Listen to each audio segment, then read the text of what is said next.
타일러 씨 뭐라고 하는가요? Ford weekly purchase plan, the easiest way to buy a car. Oh my god. 할부제도인데 주단으로 끊어서 어느 정도 돈을 내면은 포드 자동차를 가질 수 있습니다. 이런 아주 대표적인 이 자동차 광고입니다. 자, 두 번째 사진 한번 볼까요? 오늘 자. 사고 나중에 지불해라. 예, pay later. 아, 오늘 사고 나중에 갚아가면 되지. 진짜 웃기다. 첫 번째, 네가 뭘 살 것인가를 셀렉트하고 두 번째, 어떻게 갚을 것인가를 어레인지하고 세 번째, 그냥 즐기면 되는 거예요. 어쨌든 이게 소비를 되게 부추기는 그러네요. 거네 진짜. 자, 하나 재미있는 예를 들까요? 당시 대학가에서 한 벌에 300에서 400불 정도가 되는 이 라쿤 털 뭐죠? 예, 코트가 유행했다고 그래요. 당시 일반 노동자들의 월급이 80달러 정도 됐습니다. 근데 3,400불짜리 코트가 유행이라고요? 그 당시 대학가에서 유행했다고 그럽니다. 와, 진짜 사치의 끝판이다.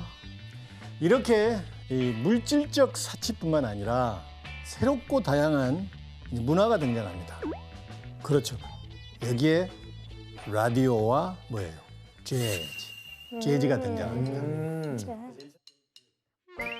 그래서 1차 세계대전이 끝났습니다. 그래서 국민들은 이런 현실에서 벗어나서 그 라디오에서 흘러나오는 재즈 음악을 듣게 됐습니다. 그래서 1920년도를 재즈의 시대, The Age of Jazz라고 얘기합니다. 그 당시 가장 유명한 또 재즈의 왕이 있죠? Louis Armstrong. 루이 암스트롱. 다 아시죠? When the saints marching in, when the saints go marching in. 루이 암스트롱이 엄청난 인기를 얻게 됐습니다. 이렇게 재즈 학교에 나온 게 뭐예요? 파티. 파리. 라디오에서는 끊임없이 흐느적거리는 재즈 음악이 나오고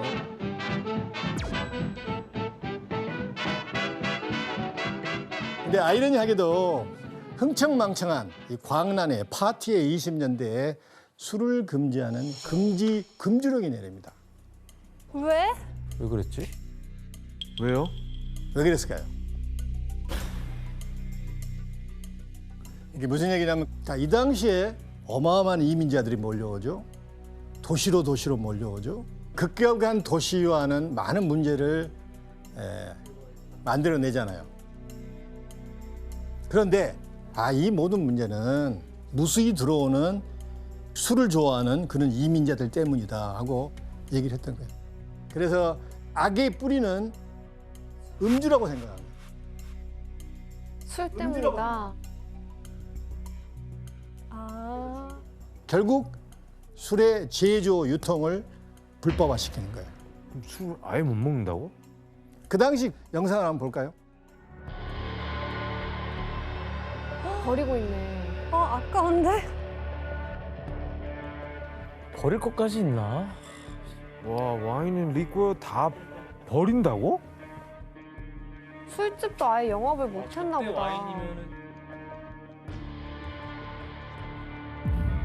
그런데 술을 못 먹게 하면 사람들이 술을 안 먹습니까? 누군가는 술을 만듭니다. 밀주, 몰래 거래합니다. 밀수입. 이게 엄청나게 성행됩니다. 그 중심에 누가 있습니까? 이 밀주와 유통의 핵심에 마피아들이 있었습니다. 아, 진짜? 갱. 이 시기를 대표하는 최고의 마피아 누구죠? 시카고에 본부를 둔 Al Capone. 우리는 알 카포네라고 부르는 알 카포네입니다. 이 알 카포네가 돈을 벌었던 가장 중요한 이유는 밀주, 술의 밀 유통 장악. 그래서 어마어마한 이 부를 이뤄냅니다. 근데 금주법이 통과돼서 금주령을 내렸다고 사람들이 술을 안 먹습니까? 여기에 정식 문제가 나갑니다. 아 이건 맞춰야지. 자, 1920년 1월 금주법이 시행됩니다. 사람들은 이것을 통해 합법적으로 술을 마시기 시작했습니다. 이것은 무엇일까요? 이것? 아 정답. 지원 씨. 의료법. 아 나는 이 술을 먹어야 나요. 막 이런 거. 막.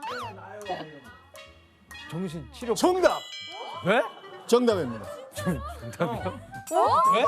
뭐라고? 진짜로? 형, 그거 몰라서 안 맞춰요, 저희가? 아, 재미를 해야죠. 나 웃기려고 한 거라고. 근데 웃기려고 한 말인데 정답입니다. 그러니까 대부분의 이제 정신이 문제가 있다거나 뭐 수면 이런 등으로 병원에서 처방을 주면 그걸로 약국에서 이제 맥주하고 교환하는 거예요. 술이 사회적인 문제로 부각된 건 사실이나 그것보다 더 큰 어두움이 미국 사회에 넘쳐나게 됩니다. 돈만 있으면 모든 것이 해결된다는 황금 만능주의가 팽배하게 된 거예요. 자, 이 당시에 사치와 향락에 빠져들고 그래서 이런 시대 상황을 여실히 드러내주는 유명한 문학 작품이 있습니다. F. 피츠제럴드의 뭐예요? 위대한 개츠비? 위대한 개츠비. 그 당시 상류 사회의 화려함과 허영의 끝을 보여줍니다. 사실 개츠비는 가난한 농부의 아들이었는데 그는 어떻게 부자가 됐을까요? 지금 계속 얘기하고 있는 연장선입니다. 술 몰래 수입해서 예. 그런 거죠. 밀주를 약국에 팔아서 채권 사기를 쳐서 이렇게 해서 어마어마한 돈을 법니다. 변질된 이 아메리칸 드림, 민낯을 보여주는 것이에요. 끝을 모르는 경제 호황에 1929년 3월에 허버트 후버 대통령이 당선됩니다. 후버 대통령이 취임 연설에서 이렇게 말을 했습니다. 나는 우리나라의 미래에 대해 두려움이 전혀 없습니다. 오직 희망에 찬 밝은 미래만 있을 뿐입니다. 당시 미국 경제는 GDP 기준으로 42%나 성장했어요. 평균 소득은 1,500달러에 오르게 됩니다. 실업률은 4% 이하예요. 말이 안 돼요. 진짜. 후보 입장에서는 충분히 이런 얘기를 할 수 있겠죠. 그리고 이런 경제 호황을 뒷받침했던 것이 월스트리트의 뭐예요? 주식시장이었습니다. 그 당시에는 주식 열풍이 어마어마했습니다. 내가 돈이 100만 원이 있어요. 주식에 투자하겠다면 10배인 1,000만 원을 은행에 대출해 줍니다. 그래서 주식시장이 어떻게 되겠어요? 투기장이 될 거 아니에요. 완전 투기장이네. 완전 거품 생기겠네요. 그렇습니다. 돈을 있는 데를 끌어모아서 주식에 투자했던 거죠. 거기다 미국에서 가장 유명했던 경제학자 어빙 피셔라는 경제학자가 이런 얘기를 합니다. Stock prices have reached what looks like a permanently high plateau. 주가가 이제 영원히 떨어지지 않는 고점에 도달했다는 것이에요. 주식이 떨어질 일이 없다고 얘기를 했던 거예요. 그의 말처럼 1929년 9월에 미국 주식시장을 대표하는 다우존스 주가 지수가 최고점을 기록합니다. 자, 이 당시에 주식 그래프를 한번 볼까요? 주가 지수 그래프입니다. 급격히 오르더니 29년 9월에 381을 찍은 거예요. 미국 역사상 최고의 고점을 찍는. 자, 이 당시에 주식 거품을 한마디로 표현한 당시 신문 이 헤드라인이 있는데 한번 보겠습니다. 1928년 7월 15일자 뉴욕타임입니다. Stock Speculation, 전국적인 주식 투기 헤드라인으로 얘기하고 있습니다. 그렇지만 이러한 세태를 불안하게 보는 비판적으로 보는 시선은 분명히 있었습니다. 자, 한번 만평을 한번 볼까요? 배가 뿡 나온 사람 누구예요? 주식 투기에 미친 대중이란 얘기예요. 와, 터지기 일보 직전. 저직 일보 직전입니다. 이게 계속 주식을 주문하니까 이 서빙한 사람은 뭐예요? 야, 그만해도 되지 않느냐. 그렇게 얘기하고 있는 거예요. 뺏었네. 터지기 일보 직전에 이 주식 열풍을 간접적으로 시사하고 있습니다. 다른 그림 한번 볼까요? 앞에 북치고 나가는 사람이 누구예요? 이 월스트리트 이 주식 붐을 북치고 누가 나갑니다. 저쪽에서 뭐라고 썼습니까? 국가의 일반적인 번영을 얘기하고 있습니다. 그 사람들이 좀 기다려 그러잖아요. 무슨 얘기냐면 일반 사람들이 느끼는 그런 체감 경기보다 주식시장이 너무 멀리 가버린 거예요. 경고를 그러니까 어쨌든 하긴 했네요. 그렇지만 무엇에 빠지면 안 들리죠? 경고가 들리죠. 안 들립니다. 근데 진짜 요즘 우리나라 상황도 좀 비슷한 것 같아요. 막 맞아. 정말 요즘 친구들도 보면은 그 주식 어플 깔아가지고 하루 종일 등락 보고 있는 친구들도 있고. 유럽에서도 비슷해요. 유럽에서도 진짜 주식에 대해 전혀 모르는 사람들도 그냥 쉽게 돈 벌기 위해 단기 투자도 하고. 근데 대부분 사람들이 이제 주식에 대해 잘 몰라서 그냥 결국에 돈 다 없어지잖아요. 근데 사실 똑같지는 않아요. 저 비슷한 분위기가 되기는 하지만 똑같지 않은 게 그때 당시에 사실 시장에 대한 규제라든지도 뭐 기업 평가하는 방식이라든지 이런 거 전혀 굉장히 미흡하게 돼 있었어요. 그러니까 기업들이 완전히 수치를 막 풀려서 막 이렇게 내보내고 할 수 있었던 것 같은데. 아주 중요한 네. 얘기입니다. 지금은 여러 가지 장치가 있잖아요. 그렇죠. 그 당시는 그런 장치가 없었어요. 맞아요. 정부는 시장 경제에 간섭을 않습니다. 자, 1920년에서 1929년 10월 전까지 다우 지수 누적 상승률은 무려 245%입니다. 이렇게 무서운 속도로 상승세를 타고 있던 미국 경제 성장을 두고 사람들은 황금 시대라고 했습니다. 그런데 주가 신기록을 세운 지 얼마 지나지 않아 충격적인 사건이 발생합니다. 1929년 10월 24일 검은 목요일이 온 것입니다. The collapse of the stock exchange had spread like wildfire in New York. Thousands of people streamed the Wall Street, fearing for their shares. 사실 그 전날 수요일부터 조짐이 좀 안 좋았습니다. 당시 미국의 대표 전략회사인 웨스팅하우스 주가가 폭락하더니 여러 우량주들이 떨어지기 시작합니다. 굉장히 뒤숭숭한 분위기에서 수요일 주식시장이 마감됐어요. 근데 사람들이 불안해할 거 아니에요. 소문이 순식간에 퍼집니다. 그래서 목요일 개장하자 난리가 났습니다. 대규모 주식 매도 사건이 터진 거예요. 올 게 왔구나. 갑작스럽게 사람들이 주식을 매도하기 시작합니다. The following morning, the fear turned to panic, and brokers began unloading margin accounts at record speed. Stock prices plummeted sickeningly across the board, spurring the rush of sell orders from terrified speculators. Still more. As anguished shrieks rose up from the floor of the New York Stock Exchange, the visitors' gallery was cleared. In less than 2 hours, nearly $10 billion invested in stocks was simply wiped out. 타일러 씨나 케이디 씨는 검은 목요일에서 들어는 봤죠? 네, 유럽에서 사실 검은 금요일이라고 해요. 왜냐면 그 시차 때문에. 시차 때문에. 맞아요. 그래서 거기 금요일이었어요. 그렇다면 그날 얼마나 많은 주식이 떨어졌을까? 그래프를 한번 볼까요? 여기 확 떨어지는 지점이 보이죠? 이때가 바로 검은 목요일을 겪었을 때입니다. 우리나라의 한국전력이라고 할 수 있는 GE, 제너럴 일렉트릭이 396달러에서 210달러까지 폭락합니다. 반토막 났네, 반토막. 거의 반토막이죠. 이날 거래된 주식이 종전 하루 최대 거래량인 400만 주의 3배가 넘는 무려 1289만 주가 거래됩니다. 시카고와 버팔로 주식시장은 아예 12시 반에 문을 닫아버렸습니다. 11명의 주식 투자가 투신 자살했다는 소문이 파다하게 들립니다. 당일 오후 1시 월스트리트의 주식 중개인들이 긴급 회동을 가집니다. 이 사태 수습을 위해서 여러 회사에 높은 가격으로 주식을 매입하자 합의를 봅니다. 그때 또 몰건 은행이 개입합니다. 성공했을까요? 실패한 것 같은데요, 보니까. 실패했죠. 이번 상황은 지난 1907년과는 비교도 할 수 없습니다.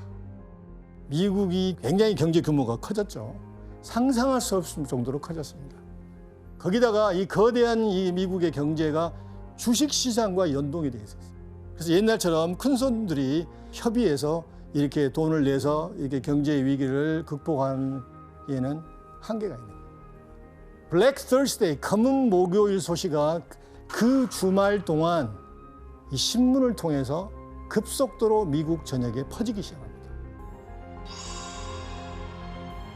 그래서 일요일이 지나고 월요일이 돼서 주식이 개장하자 사태가 반복이 되는 거예요. 와.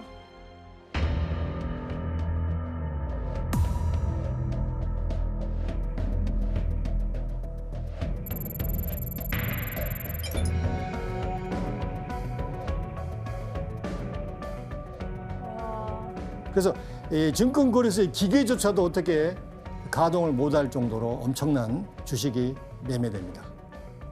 미국 증시는 추락을 거듭하더니 1932년 7월까지 3년 만에 시가총액의 90%가 증발해버립니다.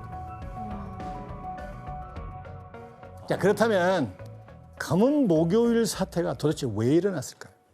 그러니까요. 일단 주식 샀을 때 사실 나한테 없는 돈으로 샀잖아요. 그래서 이거 한 번 무너지기 시작하면 대출도 못 갚고 뭔가 다 무너지 버리는 거 아니에요?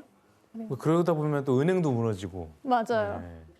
사실 굉장히 어려운 질문입니다. 그래서 이 왜 검은 목요일이 발생했는가는 경제 대공황이 왜 발생했는 것과 연결되잖아요. 역사가들이 보는 시각이 다르죠. 경제학자가 보는 시각이 다릅니다. 그러나 공통적으로 언급되는 그런 부분이 있습니다. 과잉 설비, 과잉 생산. 사는 사람은 한정적인데 수요와 공급을 고려하지 않고 설비 시설을 늘려서 무작정 제품을 쏟아내는 거예요. 그러다 사는 사람이 줄어들면 어떻게 해요? 물건이 재고 창고에 쌓일 거 아니에요. 재고가 쌓이게 되자 기업들이 어디에 투자했을까요? 주식에 투자합니다. 또 하나 우리가 얘기했던 주식의 열풍.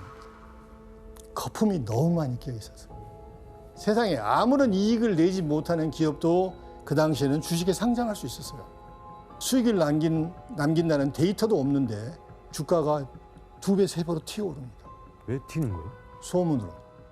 뭔가에 투자하면은 이 주식이 뛸 거라고 생각을 했던 거예요.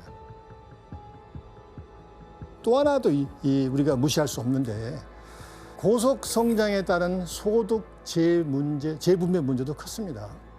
20년대 경제 호황으로 그동안 미국의 고질적인 문제였던 부익부 빈익빈 현상이 나아졌을까요?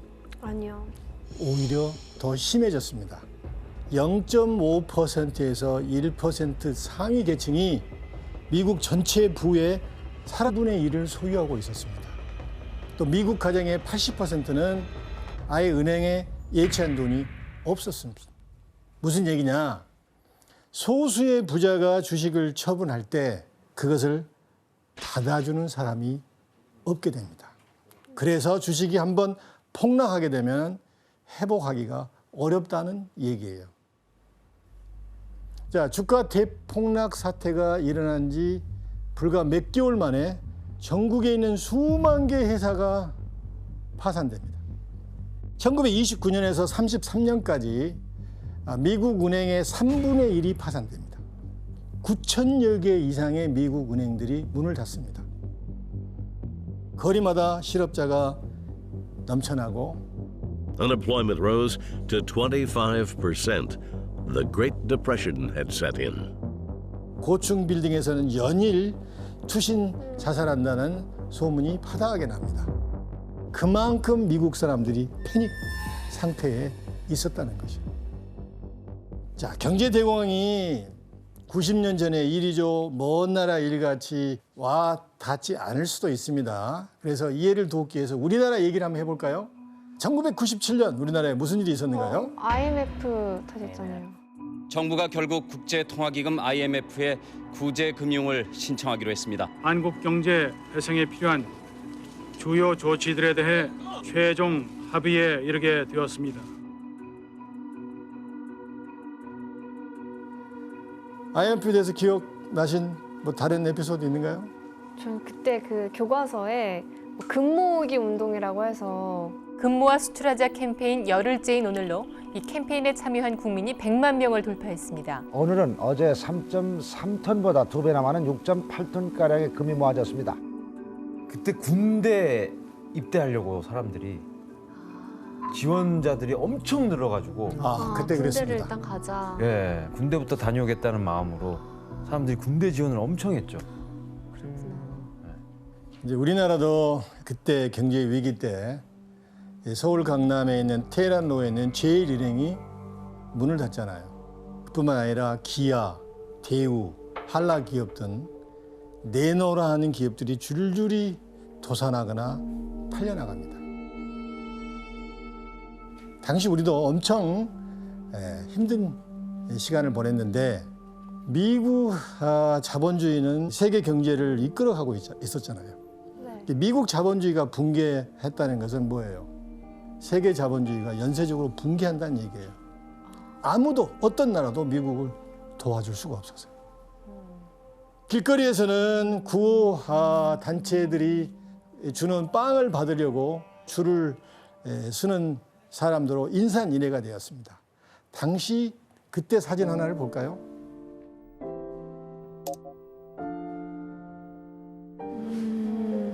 커피랑 도넛 받으려고 온 거구나.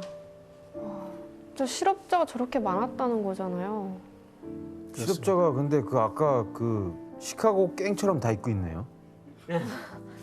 오, 시카고의 한 장면입니다. 그래요? 다 갱 아니에요? 구호 단체가 주는 프리 빵을 받기 위해서 이렇게 줄을 섰던 것이에요. 근데 여기서 흥미로운 것이 하나 있는데 이 무료 급식소의 주인이 누구였을까요? 오, 그래? 그러게. 진짜 이미 언급된 지금까지 언급된 사람 중에 나왔어요. 재벌들? 록펠러. 모간이에요, 라카펠러. 카네기. 알카폰. 예, 알카포네입니다. 진짜? 알카폰이. 그래서 시카고 갱처럼 입고 있었다고 그랬잖아. 나는 그래서 지원 씨가 맡을 줄 알았는데 타일러 씨가 아니 선수를 근데 계속 얘기하니까 나올 수밖에 없었죠. 마피아가 저런 좋은 일을 했다는 거네요. 그렇죠. 1931년 땡스기빙 추수감사절 때 무려 5천 명이 끼니를 여기서 해결했습니다. 어떤 사람들은 알카포네를 대공황의 로빈 후드라고 불렀습니다. 와. 자, 그러나 모든 사람이 이 혜택을 받은 것은 아니죠. 여전히 많은 사람들이 쓰레기통을 뒤져가면서 끈일을 이어갔습니다. 클리블랜드나 뉴욕이나 도심 외곽에는 주식과 대출로 집을 날려버린 사람들이 판자촌을 형성합니다. 그걸 그때 사람들은 후버빌이라고 그랬어요. 왜 그랬을까요? 후버빌. 대통령 이름이에요? 당시 대통령 이름이 후보입니다. 이 후보 대통령이 무능해서 해결을 못한 혹은 그가 경제 공황을 초래한 지도자였기에 비아냥거리는 말로 후보빌, 그 당시에 판자촌을 그렇게 불렀습니다. 다른 사진 하나를 보겠습니다. Unemployed, wanted a 뭐 같아요? decent job. Wanted a decent job. 예, 일을 구하는 사람. 구하는 구직자들이 자기 이력서를 내걸고 양복을 입고 본인을 광고 예, 자기 홍보. 예, 몸에 이력서를 메고 근데 이렇게 했다는 건 뭐예요? 잡을 구하기가 어렵다는 얘기죠. 그래서 들이대고 그냥 걸린 데 있으면은 직장을 얻기 위해서 이렇게 돌아다녔던 것이에요. 1933년에 미국 실업률이 얼마까지 간 줄 아세요? 50%? 50%면 다 망하죠. 완전. 이건 뭐 30%. 25%까지 갑니다. IMF 때 우리나라 실업률 최고치가 혹시 얼마인 줄 아세요? 7%. 25%의 실업률이라는 것은 일을 할 수 있는 사람들 중에 4명 중에 1명은 잡이 없었다는 얘기예요. 일이 없었다는 얘기예요. 자, 여기에서 질문 하나를 던지겠습니다. 경제 대공황 당시 미국인들은 돈을 아끼기 위해 이것을 이용해서 옷을 만들어 입었습니다. 이것은 무엇일까요? 돈을 아끼기 위해서. 이것? 뭐지? 정답. 테리 씨. 필로 케이스 같은 거 가지고 그걸로 그냥 옷 만든 거예요. 비슷하게 접근했는데 정답은 아닙니다. 근데 비슷해요? 베개보다 훨씬 큽니다. 방석. 정답. 기현 씨. 커튼을 이용해서 옷을 만들었어요. 이렇게 한 정도의 커튼이 있겠습니까? 너무 무겁지 필로가 이 정도면은 이 정도 큰 정답. 지원 씨. 테이블 뽀?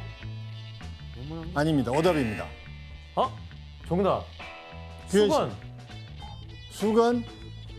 즉사형이잖아요. 정확히 이만하고. 조금 더 상상할 아닙니다. 오답입니다. 이만큼 한데 뒤쪽에도 이렇게 부피가 있는 뭐 그런 정답 외치세요. potato sacks. 그거 뭐라고 해야 되죠? 그 감자포? 맞나요? 감자포가 뭐예요? 아닌가 봐요. 갈등이 생겼습니다. 95% 맞았습니다. 쌀포 있잖아요. 쌀포대기. 정답. 쌀포? 우리나라는 쌀포겠지만 미국은 밀가루 포대. 밀가루 포대. 밀가루 포대. 그 당시 사진 한번 볼까요? 어메. 와, 토대로 저렇게 옷을 만들었구나. 야. 진짜 플라워라고 써 있어요. 밀가루라고. 그래서 똑똑한 영리한 밀가루 오너들은 마케팅이 되네요? 예. 이 밀가루 푸대를 경쟁적으로 팬시하게 만드는 거예요. 무슨 얘기인지 알죠? 티셔츠로 하게끔. 일석이조 하게끔. 옷처럼 만들 밀가루에서 빵도 해서 먹고 이제 옷도 해 입고 야. 이제 그러기 때문에 디자인에 신경을 많이 쓰겠다 그러면. 그러네. 티셔츠 아예 로고가 돼버리네. 옷뿐만 아니라 어린아이들의 기저귀, 또 팬티, 야, 그게 또 가방까지 만들어주고 만약에 헤어지면 낡아서 헤어지면 어떻게 돼요? 꼬매야죠. 꿈에서 쓸 수 있겠지만은 적어도 걸레를 쓸 수 있잖아요. 걸레. 그래서 굉장히 어려운 시기에 불황에 허덕이는 미국인들에게 굉장히 유용한 아이템이었습니다. 이 밀가루 이 포대 옷뿐만 아니라 불황을 극복하기 위해 여러 가지 아이디어가 나오는데 그 중에 하나가 슈퍼마켓입니다. 그래서 미국에서 최초로 이제 슈퍼마켓 개념이 등장합니다. 옛날에는 상점에 가면 뭔가를 원하면은 점원이 가서 픽업해서 계산했잖아요. 그럼 어떻게 되겠어요? 인건비가 비싸지죠. 물건값이 비쌀 거 아니에요. 경제 대공황기에 이제는 아예 고객이 진열대에 가서 뭐예요? 물건을 골라서 계산하는 거예요. 인건비가 떨어지죠. 뭐예요? 제품 가격이 떨어지기 때문에 굉장히 큰 인기를 얻었다고 합니다.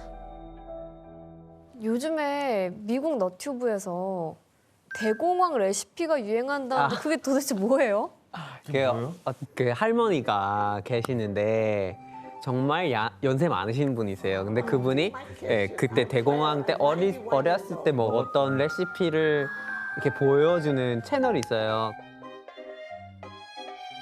어떤 레시피예요 그러면? 막 그냥 밀가루를 갖다가 약간 막 크래커 같은 거 만들거나 수프 되게 심플한 간단한 초간단하게 만들 수 있는 것들.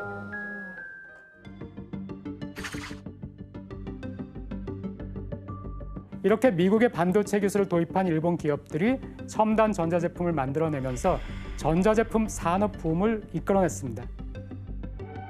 미국에서 도입한 반도체 기술로 일본은 흑백 TV, 냉장고, 세탁기를 만들어 보급하기 시작했습니다. 그리고 그때는 일본의 그 엔화가 값이 쌌어요. 그러니까 굉장히 기술은 좋은데, 기술력은 좋은데 물건은 잘 만들었는데 미국 시장에 가니까 너무 싼 거예요. 가격 경쟁력이 있었구나 또. 불티나게 팔렸겠네요, 저건 진짜. 네, 그렇죠. 싸니까. 그래서 일본 정부 역시 반도체 관련 기업들에게 금융 지원을 적극적으로 했습니다.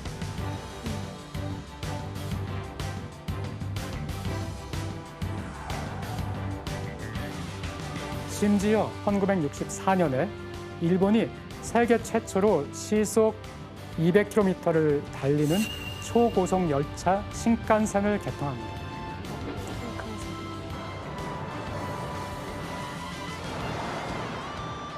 그리고 또 도쿄 올림픽까지 치르죠. 그래서 일본이 부활했다는 것을 이제 알리게 되는 것이죠.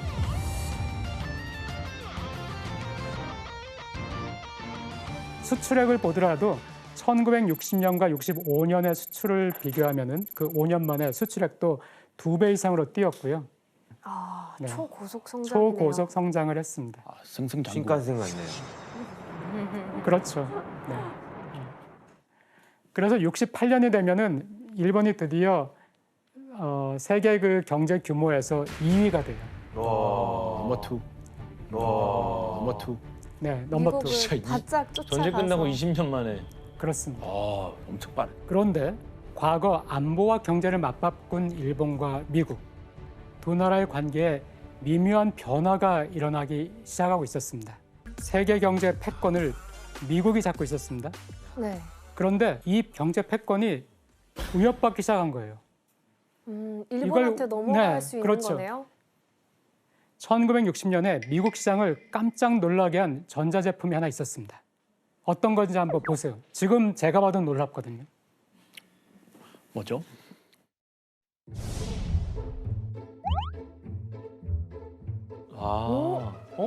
뭐지? 그러니까요. 라디오처럼 보이기도 하고 카메라처럼 보이기도 하고 전등처럼 보이기도 하고요. 라디오? 라디오인가? 포터블 라디오인가? 아니야. 아, 블루투스 스피커네. 저게 어디가 스피커예요? 바로 일본의 전자제품 회사였던 소니에서 나온 세계 최초의 휴대용 TV. TV야? 포터블 TV. 네. 우와, 그거 있었어요? 여기 보면 세계에서 가장 가볍다고 써 있네요. 기술력이 어마어마했나 봐요. 가격이 상당했을 거. 써 있네요. 250불이네. 엄청난 돈이네요. 아, 저거 들고 다니면서 본 거예요? 네. 저 음악 듣는 줄 알았어요. 그 TV예요? 당시의 전자제품 시장은 더 작게, 더 가볍게, 더 혁신적으로 만드느냐 싸움이었거든요. 당시 소니는 미국의 반도체 특허 기술을 도입해서 8인치의 작은 휴대용 TV를 세계 최초로 출시를 했습니다. 이 TV는 몇 달 만에 400만 대 이상이 팔렸습니다. 소니는 여기서 멈추지 않고 1968년에는 독자적인 기술로 만든 컬러 TV까지 출시를 했습니다. 아, 컬러 TV. 그리고 1979년에는 손바닥만한 휴대용 카세트 플레이어인 워크맨. 워크맨. 워크맨 분이었죠. 다들 들고 다녔죠.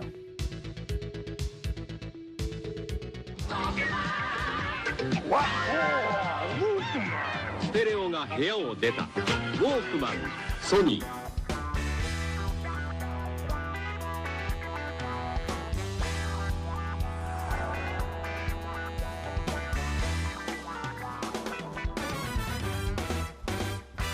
특히 이 워크맨은 4억 대 가량이 팔렸습니다. 와, 4억 대요? 이렇게 일본의 전자제품은 편리함과 트렌드를 중시하는 시대 흐름에 발맞춰서 미국과 세계 시장을 장악하기 시작했습니다. 저렇게 막 나오고 할 때 우리나라에서도 그 메이드 인 재팬 맞아요. 하면은 뭔가 이 품질 보증 같은 것처럼 쓰일 때가 있었는데 크리스 씨 미국에서는 어땠어요? 메이드 인 재팬. 제가 어릴 때만 해도 뭔가 품질 좋고 믿을 수 있는 그런 제품이 많이 나왔었어요. 그래서 집집마다 다 없는 집이 없었어요. 뭐 컬러 TV, VCR 다 일본 거였고, 이거 카메라 다 일본 거 뭐 많았고, 그만큼 미국 생활에 이 일본산 제품들이 파급력이 어마어마했어요 그때.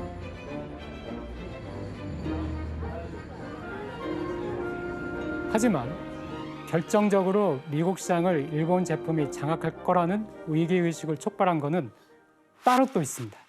그게 뭐였지? 1970년대에 전 세계 경제를 강타한 위기가 있었죠. 70년대 초에. 오일 쇼크. 바로 그렇습니다. 오일 쇼크.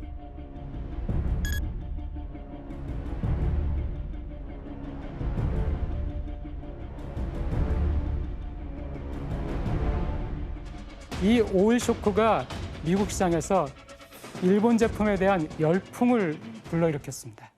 아, 그래요? 이 오일 쇼크가 미국 시장에서 일본 제품에 대한 열풍을 불러일으켰습니다. 아, 그래요? 차인가? 아, 차네.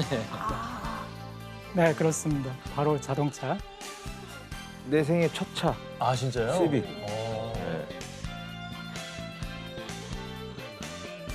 What you don't spend on gas, you can spend on other things. The better your gas mileage, the less you'll spend on gas per year. 일본 자동차 회사인 혼다가 고속도로에서 리터당 17km를 가는 연비가 아주 좋은 차를 최초로 개발을 했습니다. 이제 기름값이 비싸지는데 저 차 사면은 기름 걱정 안 하고 탈 수 있겠네 이런 생각 들겠네요. 그렇죠. 오일 쇼크 이전까지만 해도 미국 차들은 컸죠. 네, 큰 대형차들을 미국 사람들이 선호를 했죠. SUV.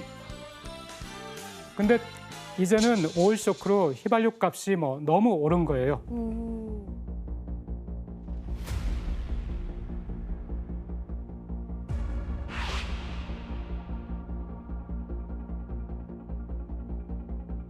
그러자 연비가 좋고 경제적인 일본의 소형차에 미국 사람들이 열광하기 시작한 겁니다.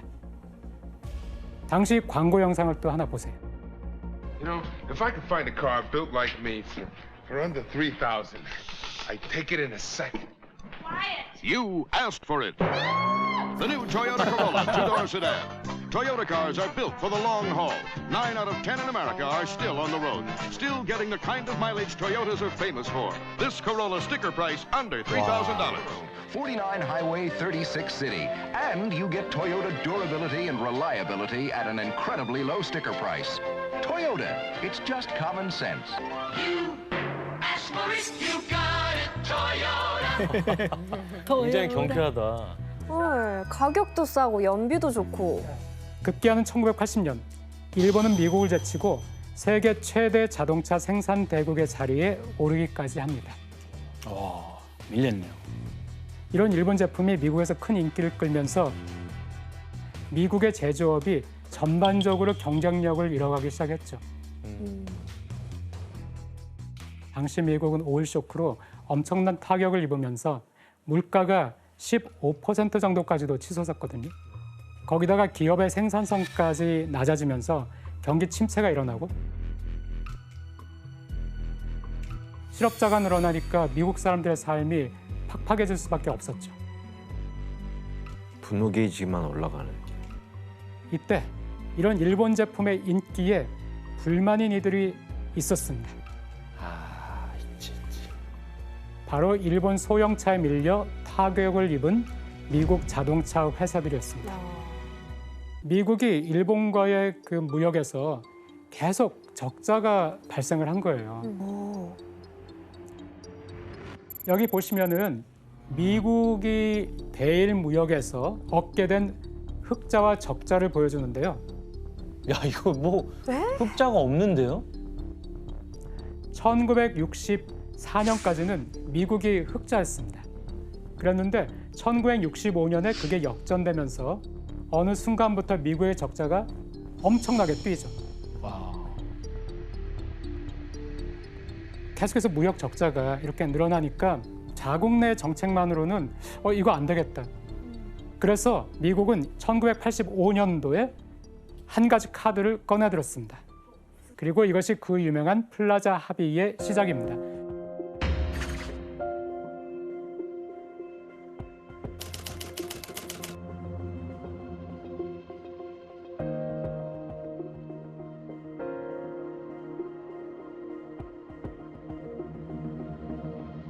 세계 무역의 불균형이 너무 심하다는 거예요. 그래서 이걸 해소하기 위해서는 특단의 조치가 필요하다는 것이 미국의 주장이었습니다. 특히 미국이 가지고 있는 무역 적자에서 가장 큰 자리를 차지하고 있던 일본을 겨냥하게 됩니다. 그래서 미국은 달러 값은 내리고 엔화나 다른 나라에 통하는 그 값을 올리자고 미국이 제안을 하는 거죠. 예를 들어서 미국 사람이 이 볼펜을 만들었어요. 1달러가 240엔이었어요. 이거를 일본 사람한테 팔아요. 그러면 일본에서 얼마를 받겠어요? 240엔을 받죠. 자, 그런데 120엔이 됐어요, 1달러가. 이제는 120엔 받으면 되죠. 옛날에 이걸 살려면은 240엔이었는데 지금 이걸 살려면은 120엔밖에 안 돼요. 반값이 됐네요. 반값이죠. 이걸 반대로 생각하면은 일본 제품은 또 2배로 비싸지는 거예요, 미국 땅에서. 그렇죠. 네. 결국 미국이 노린 거는 일본 물건을 향한 미국인들의 지갑은 닫게 만든다. 일본 너무 비싸. 그리고 일본 사람들의 지갑은 열게 한다. 미국 제품 이제 반값이네. 네, 이렇게 하는 것이었습니다. 근데 사실 이게 어떻게 보면 일방적인 이런 방침인데 일본은 어떻게 반응을 했어요? 어땠을 것 같아요? 항의하지 않았을까요? 못하겠다고. 왜 그래야 되죠라고 할 것 같은데. 네, 그럼 당시의 기사로 확인을 해보겠습니다. 네. 못 읽겠는데요? 시장에 네, 그다음은 뭐죠? ドル高修正協調強化市場に積極介入日本は内需拡大 일본은 이 제안을 받아들였습니다. 그래서 미국의 바람대로 1987년 2월에는 1달러가 150엔까지 달러 값이 떨어졌습니다. 그렇다면 대체 일본은 왜 자신들이 손해를 보는 이런 선택을 했을까요? 나름 그냥 자신 있었던 것 같은데. 그렇게 해도 우리 게 더 팔려. 미국이 큰 조건 걸었을 것 같아요. 큰 조건. 한 가지는 아니겠죠. 그중에 좀 큰 걸로 미국의 압력이 또 상당했습니다. 예를 들어서 관세를 높이겠다. 일본 제품에 대해서. 거기에다가 안보 조약으로 인해서 미국이 일본의 방위비를 또 일부 떠안고 있었습니다. 이런 여러 가지 상황을 고려했을 때 일본으로서는 안 돼, 이렇게 반대할 수는 없었습니다. 그럼 마지못해 한 거네요. 교수님, 그러면 이 플라자 합의는 효과가 있었나요? 그 무역 격차가 해결됐나요? 그게 놀랍게도 큰 효과가 없었어요. 왜요? 그래요? 이미 미국 사람들이 일본 제품에 너무 적응이 돼버린 거예요. 그러니까 일본 제품에 대한 구매 열풍이 쉽사리 꺼지지를 않았어요. 빠졌구나. 그럼 여기서 포기하진 않을 텐데 미국이 이대로. 포기할 리가 없죠. 결국 미국은 플라자 합의 이후 2년 뒤 다시 새로운 합의를 이끌어냅니다.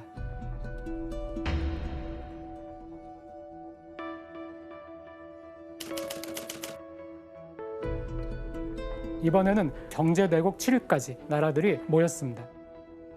미국은 일본에서 미국 제품이 잘 팔리도록 일본 시장을 더 크게 만들어달라는 거예요. 오히려. 네, 일본 사람들이 소비를 더 많이 할 수 있도록. 금리를 낮추라 그러나? 맞습니다.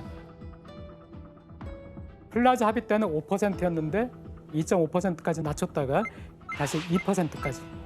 네, 그 당시로서는 파격적으로 낮은 금리가 됐어요. 네. 그러면 기업이나 사람들이 돈을 엄청 빌리겠네. 그렇죠. 네.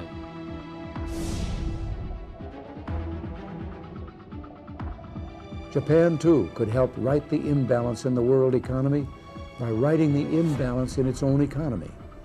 It's time for Japan to let free the pent-up consumer demand in their nation. 교수님, 이번에는 미국의 계획이 딱 들어맞았나요? 이번엔 드디어 미국의 바람대로 미국의 무역 적자도 줄기 시작했습니다. 그런데 이 협약으로 이득을 본 것은 미국뿐만이 아닙니다. 낮은 금리로 시장에 어마어마하게 돈이 풀리면서 일본 경제도 유례없는 활기를 띠게 된 거예요. 대호황이구나. 시중에 돈이 많아지니까. 결국 잃어버린 20년을 예고하는 버블 경제 시대가 이때 열리게 됩니다.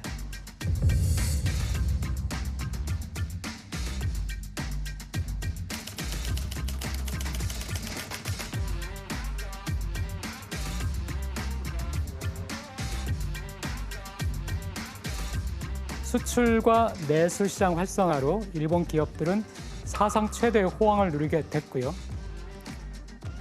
정부는 금리를 낮추는 정책으로서 그 기업들을 지원했고 이렇게 키워나간 몸짓을 유지하기 위해 일본 기업은 더 많은 인재가 필요하게 됐죠.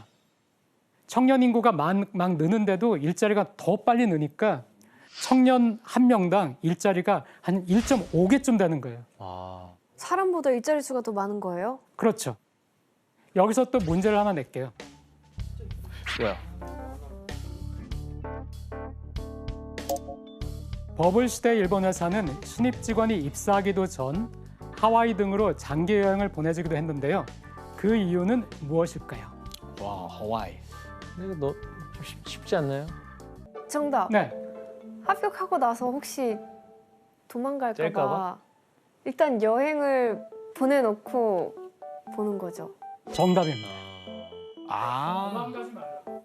다른 회사 면접 보지 말라고. 하와이 가 있어. 일본에 있지 마.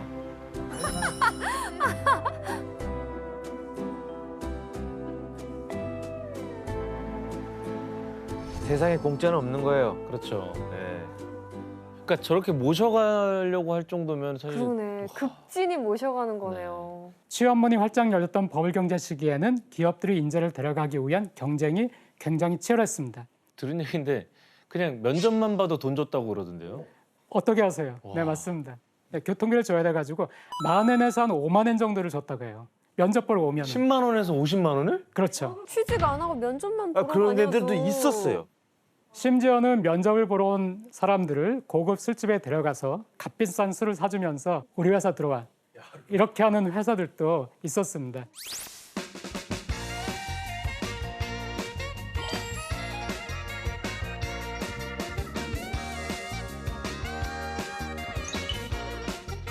新入社員は、車を、プレゼントする。 차를 사는 거야.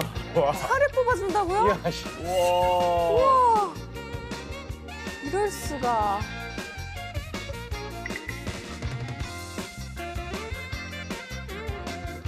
あなたと約束をしたよな。内定すれば絶対逃げないと。あなた逃げませんって言ったじゃん。 야, 이거 영상을 보니까 어떠세요? 완전 가불이 바뀌었는데요? 좋은 인재를 잡아두려고 하다 보니까 연봉도 점점 높아졌어요.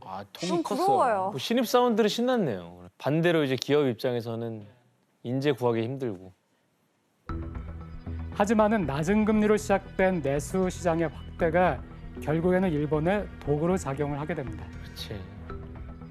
왜냐하면은 은행에서 돈을 빌리는 것에 대한 부담이 낮아진 일본 기업과 일본인들은 재테크 수단으로 대출받은 자금을 사용하기 시작했습니다. 그리고 그 재테크를 위한 방법으로 너도 나도 부동산에 투자를 하게 된 거죠. 얼마나 올랐는지 한번 보시겠습니다. 네.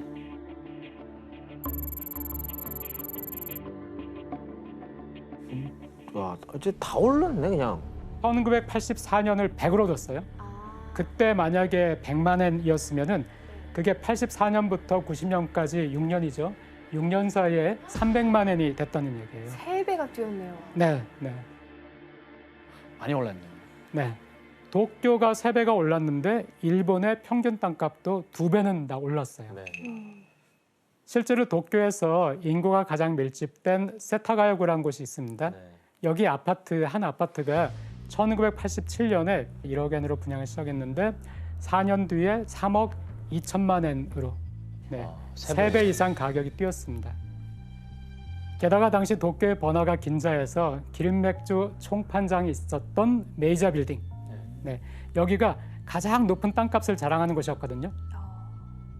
네, 91년 이곳의 가격이 평당 약 12억 원을 넘겼습니다. 와, 평당 12억? 네, 그것도 30년 전에. 와우. 그 국민 맥주 건물이? 네네. 기린 맥주. 내 집이 1억이에요. 1억이면은 보통 8천만 원 정도까지 대출을 해주죠. 많아봐요. 그런데 그게 아니고 1억인데 120%, 1억 2천까지 대출을 해주는 거예요. 그러니까 앞으로 상승할 것까지 고려해서 대출해 주는 거네요. 그렇습니다. 아, 가격보다 더 많이. 네. 근데 그게 투기를 부추게 해요? 네. 자, 은행에서 꼼수를 동원해서 원래 빌리려던 돈보다 더 많은 돈을 낮은 금리로 대출을 해주니까 자 이제 남는 돈으로 또 다른 부동산을 사는 게 가능했습니다. 거기다 이렇게 산 부동산을 은행 담보로 대출을 받아 또 다른 부동산을 사고 새로 산 부동산을 담보로 또 대출을 받아 부동산을 계속 늘려가는 방식으로 투기를 하는 사람들도 생겨나기 시작했습니다. 그럼 대출이 생길 수 있는 상황이네요. 그런 상황이었습니다. 너무 위험한데? 아야 씨도 이런 이야기 들어보셨죠? 네네. 그 당시에 은행끼리 경쟁이 붙어서 부동산 담보대출을 2%의 금리로 대출해주겠다라고 어느 은행에서 하면 다른 은행에서는 1.5%의 금리로 대출을 받을 수 있게 해주겠다. 이런 식으로 해서 경쟁을 했었다고 해요. 은행끼리 경쟁을 했구나. 그런데 이런 현상이 지속이 되면은 여기에는 부작용도 있죠. 도쿄의 땅값, 집값, 거기에다가 외곽집까지 집값이 점점 오르니까 집이 없는 사람들은 벼락까지 된 거죠. 서민들은 도쿄에서 절대 못 살 거 아니에요. 그렇죠. 꿈도 못 꾸네요. 그렇죠. 그때 일본의 수도인 도쿄는 뉴욕, 런던과 함께 세계 3대 도시 중 하나로 떠오르면서 도쿄 땅을 팔면은 미국 전체를 살 수 있다. 전체를. 들어봤어요. 또 도쿄 중심가의 항공을 팔면은 캘리포니아 전체를 살 수 있다. 아유. 네, 이런 믿기 어려운 그런 얘기들이 그때는 넘쳐났었습니다. 그럼 이렇게 부동산 가격이 오르는데 대책은 뭐 없는 건가요? 그때는 5.2%였던 GDP의 실질 증가율이 3.3%까지 떨어졌었거든요. 근데 이제 금리를 낮추고 내수 경기를 막 활성화하고 이렇게 하다 보니까 이 실질 GDP의 증가율도 4.7%, 6.8% 이렇게 오르고 있었어요. 그러니까 경제도 좋아지고 하니까 일본 사람들이 자신감이 있어서 이거를 극단적인 버블이라고까지 생각을 못했고 또 일본 정부에서는 금리를 내렸으니까 일본 기업들이 기술 투자하고 설비 증진하고요. 이렇게 하면서 경제가 더 발전할 거라고 생각했는데 기업들까지 부동산 투기에 나선 거죠. 그리고 재미있는 것이 이런 부동산 투자가 일본 국내에서만 있었던 것이 아닙니다. 해외 부동산도 막 사들이나요? 맞아요. 네, 그렇죠. 해외에서. 바로 그중 한 곳이 미국이었습니다. 하와이 많이 샀지. 와, 맞아요. 그 우리 아빠한테 많이 들었던 것 같아요. 그 당시에 일본 사람들한테, 일본 회사한테 땅이 엄청나게 팔렸다. 특히 와이키키 해변의 호텔과 콘도의 60%가 일본인 소유였다고 하고. 대단하다. 그리고 하와이는 조금 그 아픈 역사 있잖아요. 그 진주만 공습당했던 땅이니까 이제 일본인의 땅이 일부가 되니까 조금 더 화가 났던 분들이 많았던 것 같고. 네. 그리고 일본 기업들은 1986년을 시작으로 뉴욕의 티파니 빌딩, ABC 본사 등 미국 중심가에 있는 상징적인 건물까지 사기 시작했습니다. 랜드마크. 그리고 일본 기업들은 미국의 대표적인 빌딩을 사들이면서 미국 전역을 더 충격에 빠뜨렸습니다.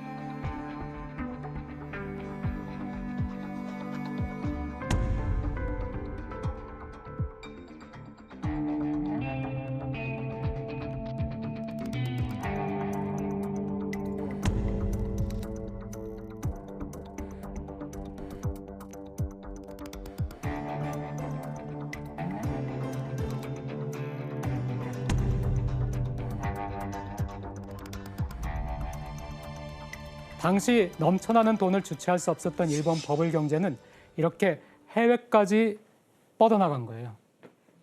주가가 천정부지로 올라간 1989년 12월 대부분의 주식 전문가는 1990년에 주가가 더 상승한다고 예측을 했습니다. 하지만 1990년 새해가 되자마자 주식은 곤두박질 치기 시작했습니다.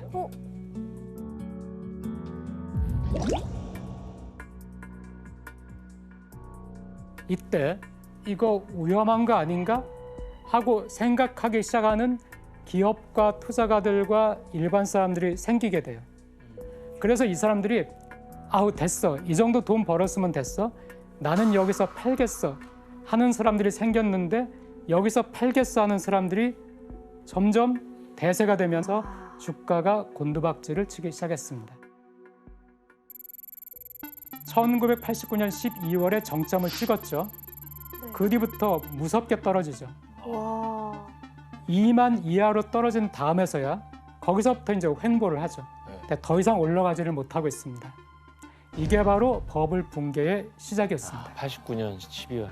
근데 이게 진짜 그냥 나 팔아야지 하는 사람들이 많아지는 이런 심리 때문에 이렇게 갑자기 무너질 수도 있는 거예요. 네, 그렇습니다. 주변 상황에서 계속 오른다 하면은 오를 것 같으니까 사게 돼요. 맞아요. 네, 그런데 한 번 떨어져 가지고 위험을 감지하면은 그때는 빨리 팔아야 되겠다. 이렇게 되는 것이거든요. 불안해서. 근데 저는 이 원리를 잘 이해를 못해서 어려운데 네. 팔아서 저런 상황이 네. 온다고 하면 네. 누군가는 살 거 아니에요. 그렇죠. 사는 사람보다 파는 사람들이 더 많으면은 거래는 이루어지지만 가격은 떨어지면서 거래가 이루어지는 거예요. 가격을 낮춰서 그렇구나. 그렇죠. 가격이 떨어지면서 거래가 이루어지는 거예요. 그런데 그 일본의 중앙은행은 이제 이게 버블이라고 판단을 한 거예요. 그래서 금리를 계속 올려가지고 6%까지 올리고 대출 규제를 더 강화를 한 거예요. 지난 몇 년 동안에 저금리니까 은행에서 최대로 대출을 받아서 투자를 했던 일본인들은 이제 채무 부담이 다가오는 거예요. 금리가 높아졌어. 오, 이제 이자 비용이 엄청 커지잖아요. 그렇죠. 이자 비용이. 이렇게 되니까 사람들이 빨리 이 내 집 팔아가지고 이 빚 갚아야 되겠네? 이렇게 되니까 쏟아져 나오는 매물에 부동산 가격이 점점 떨어지게 되죠. 그게 크네. 그런데 이런 사례가 이제 일본에서 속출하기 시작했습니다. 문제는 그 다음이었습니다. 부동산과 주식을 팔아도 대출금을 갚지 못하는 사람들이 늘어나면서 상환이 어려운 부실채권이 쏟아져 나오기 시작한 것입니다. 이 부실채권의 규모가 93년에 약 13조 엔에 달했다는 보고가 있고요. 이것이 90년부터 96년까지 금융기관 16군데가 도산을 하게 됐습니다. 줄도산을 했구나. 네, 이때부터 이제 우리가 얘기하는 잃어버린 20년의 서막이 열리기 시작한 거죠. 네, 그래서 이제 버블을 부추긴 은행들, 대출을 막 부추긴 은행들, 이 은행에 대한 그 복수심 때문에 복수를 강행하는 사건도 있었습니다. 阪和銀副頭取射殺される中年の男部長呼びかけ数発和歌山出勤の車を襲う名古屋住銀支店長射殺される後頭部に貫通の傷マンション自室前 무시무시하죠. 그러네요. 정말 무시무시하네. 이게 모두 1년 사이에 일어난 일입니다. 두 사건 모두 은행원이 살해됐잖아요. 네, 그래가지고 그 점에서 주목을 끌었는데 가장 유력한 것은 버블 경제가 붕괴된 이후에 원한을 가지게 된 그 야쿠자 조직에서 살해한 것이다 라는 소문만 굉장히 무성했는데 하지만 결국 범인은 잡히지 않았습니다. 금리가 오르면서 갚지 못하는 야쿠자 기업들이 대출을 권했던 은행원들을 원망해서 이들을 공격하게 되었다. 이런 결론이 나오기도 한 거죠. 그래서 스미토모 은행에서는 융자부 직원 40여 명에게 방탄조끼를 나눠주기도 했습니다. 그럴만하지. 이렇게 죽어나가는데 정찰 없는 나라에. 네, 그렇습니다. 이런 은행권 등 기업 테러가 1992년부터 이때까지 약 19건에 달했고요. 은행들의 이런 부실 채권이 나중에는 약 800조 원까지 되는 것으로 추정이 됐기도 했고요. 그중에 약 40% 정도는 야쿠자와 연관이 있는 기업에 대한 대출이 아닌가 이런 의혹도 있었습니다. 버블 경제 붕괴로 혼란해진 사회 분위기와 돈을 갚지 못해 한순간에 빚더미에 오른 일본 사람들 사이에서는 새로운 유행도 나타나기 시작했습니다. 바로 백엔숍이라는 것이 생겼습니다. 있어요. 가봤어. 그래. 다 백엔이에요. 백엔으로 다 살 수 있어. 네. 백엔. 그리고 또 유니클로. 유니클로가 이때 인기를 끌게 됐습니다. 왜냐하면 저렴한 가격에 좋은 옷을 공급한다는 것이 유니클로였거든요. 이렇게 버블 경제가 무너지니까 일본은 뭐 순식간에 또 수렁에 빠지게 됐고요. 금리가 아까 6%까지 올라갔다고 했죠. 일본 정부가 놀란 거예요. 일본 은행이. 이거 너무 올렸구나. 지금 이게 큰 문제가 되네. 해가지고 이번에는 또다시 3년 만에 계속 내려가지고 1.75%까지 또 내렸어요. 그때까지는 정부도 일본 사람들도 또 외국까지도 이걸 일시적인 경기 후퇴로 생각을 한 거예요. 이게 20년까지 갈 거라고는 생각을 못 했죠.